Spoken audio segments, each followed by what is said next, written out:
So I'm 𝗪𝗃𝘁, I'm a senior consultant here at Headstar, where we're a specialist finance consultancy.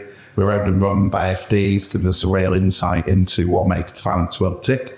We've been partnering with RSM for around a year or so now on Industry Finance Connect events, and we've expanded this now into interviewing series of really experienced finance professionals across Yorkshire to understand their background and what makes them tick. So I'm Danny Cossins from RSM's Leeds office, working on the financial reporting team. Industry Finance Connect is RSM's professional network for like-minded individuals looking to develop their personal, professional and technical skills. So the network was set up in 2023, and since then we've run a number of interactive workshops on a number of different areas. So here we are interviewing Andy Thomson for our series of FD interviews. So just Andy introduce himself. Hi, I'm Andy Thomson. I'm the FD at Interior Goods Direct and Green & Brown Limited. So what opportunities have you taken outside of the business as usual that you think helped your progression to FD? I guess from a people side of things, it's volunteering for things like mentoring. When I was at Lloyds Bank, volunteering to become part of the site leadership and be a bit of a site leader for other finance teams that didn't report into me, and also, volunteering for a lot of, committees that may be involved in different things like the diversity of colleagues and things like that. So it's just branching out from a people point of view. But I guess technically as well, I think volunteering for projects, I've been involved in integrations of businesses where, that was my choice. It was a stretch to my current role, but every opportunity I've taken as a learning, and I've come out, from the other side of it, having learnt a lot more, integrating non-finance business functions. You learn a lot more, so then when you're looking from a finance point of view, you understand those areas. And also, I think volunteering for the projects. Looking back, is there anything you would do differently? I think in terms of my career, I did move from financial services into manufacturing and distribution businesses within Yorkshire. I guess looking back, I don't want to discount all the great experiences I had in financial services, but probably would have made that move earlier.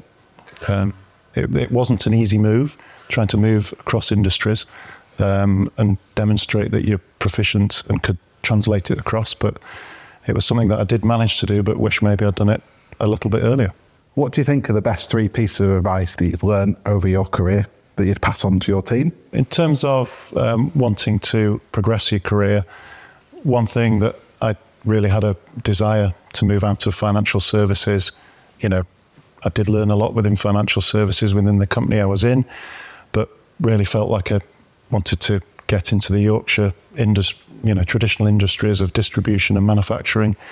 So I think I'd say to people, my team, if you've got a dream that you want to get to, do persevere with it. One day, if you keep trying, doors may be, closed on you, but still keep knocking on other doors to try and progress that opportunity and persevere, because like for me, it did happen eventually.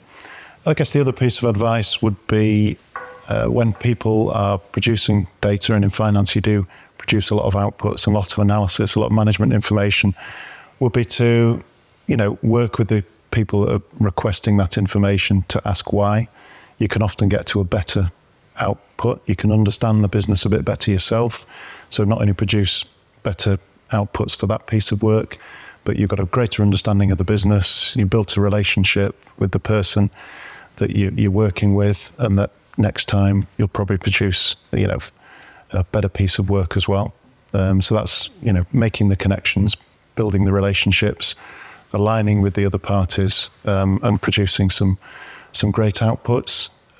I would also say I've experienced quite a bit of change in my career, either, my choice or imposed in a business restructure. I would say that I've viewed change as good. Often new roles, promotions have come out of those changes, either immediately or quite quickly afterwards.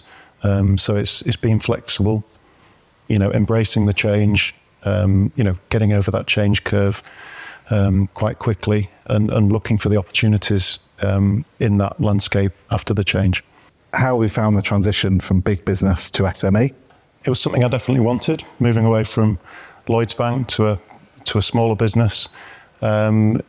In some respects, it's great. It's a lot nimbler. There's less people to involve. You know, there are lots of committees in big businesses. But on the other hand, I did feel a big business, if you're in the right business unit, it can be a great training ground. You're working with a small management team, so it wasn't wasted experience. Translating that into a small business, smaller business, I guess there's more autonomy, but there's also more pressure. You're the one having to make the decisions. There's no divisional boss to go and ask. There's no, other person. So it's kind of using your peer network. And I'm just thinking, using those experiences to make the best decisions. And sometimes knowing that those decisions may not be the right ones and learning from them. So it's, I found it a good journey. I prefer it where I am now than in the big business. Yes. What has been the biggest turning point or key breakthrough of your career to date? I mentioned before moving from financial services into manufacturing. I think for me that was the big turning point. Got a lot of good experience in financial services, but just didn't feel right being there.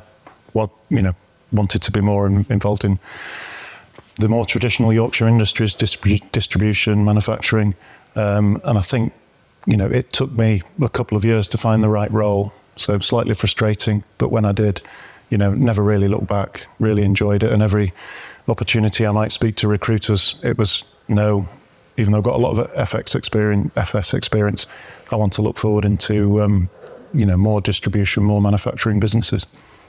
How has your role as FD evolved over time? I guess it's for me, it's taken place, and the roles have evolved. The businesses I've been in have evolved rather than sticking in one place and the role evolving. I've been lucky enough to go into kind of a more FD role that was commercially focused initially, that, allowed me to speak to all the marketing, the commercial teams, be involved in the strategy of the business, and then being involved in number one finance roles in smaller businesses, getting a bit more experience of the day-to-day, the payroll, the VAT, the really fun stuff of finance. But it's good grounding then for, in a slightly bigger business, doing that all-round role. And I guess over time, I found maybe I've become more confident in the role. Initially, you feel like finance is told at the end of the decision-making point of view, whereas I think by asking those questions, by being involved, you get involved a lot earlier, and that's more rewarding because you feel like you're part of the decision, not just evaluating it at the end.